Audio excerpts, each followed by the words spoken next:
Gadis ini bernama Millie. Ia bekerja di restoran di sebuah mall. Saat ia hendak pulang, ia disuruh oleh kedua temannya untuk memasukkan barang ke dalam ruangan pendingin.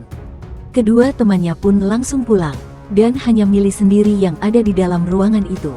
Ketika itu pemilik restoran melihat pintu ruangan pendingin masih terbuka, dan ia pun langsung menguncinya.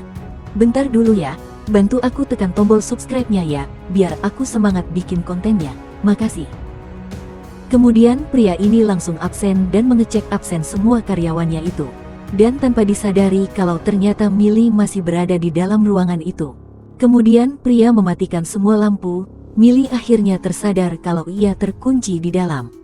Ia pun berteriak-teriak sembari meminta tolong, tapi tidak ada yang mendengarnya. Ia pun langsung mencari handphonenya, tapi ia ingat kalau handphonenya tadi ia taruh di luar. Millie pun semakin panik. Kemudian ia teringat kalau tepat jam 12 malam nanti pengunjung bioskop saatnya pulang. Ketika beberapa orang lewat di depan restoran, dengan sekuat tenaga, Millie menggedor-gedor pintu.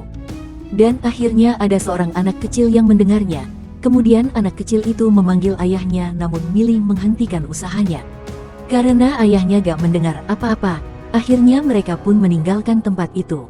"Bentar dulu ya, bantu aku tekan tombol subscribe-nya ya, biar aku semangat bikin kontennya, makasih." Semua keluarga Millie menjadi panik, karena Millie belum juga pulang dan gak bisa dihubungi. Saat itu kulit Millie mulai memerah dan mimisan. Ia pun berusaha agar tidak tertidur. Ia mencari sesuatu agar bisa melindungi tubuhnya. Millie juga berusaha menutup kipas pendingin ruangan itu. Namun Millie malah terjatuh dan membuat kakinya terluka.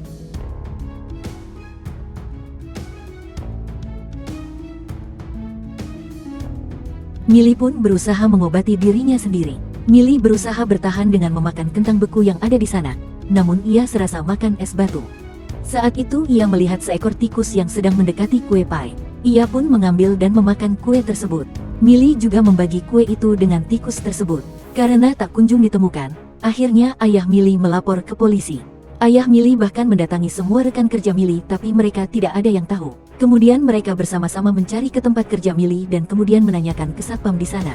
Saat ayah Millie menunjukkan foto Millie, satpam itu bilang kalau Millie belum pulang. Satpam itu kenal dengan Millie karena setiap kali Millie berangkat dan pulang, Millie selalu tersenyum kepadanya. Mereka semua pun bergegas masuk dan menemukan Millie di dalam ruangan pendingin dalam keadaan sekarat. Ayah Millie sedih sekali melihat keadaannya. Akhirnya Millie dibawa ke rumah sakit, namun ada beberapa komplikasi pada Millie. Tapi untungnya Millie segera dibawa ke rumah sakit. Millie akhirnya sadar dan keluarganya merasa bahagia dan bersyukur melihat keadaan Millie sekarang.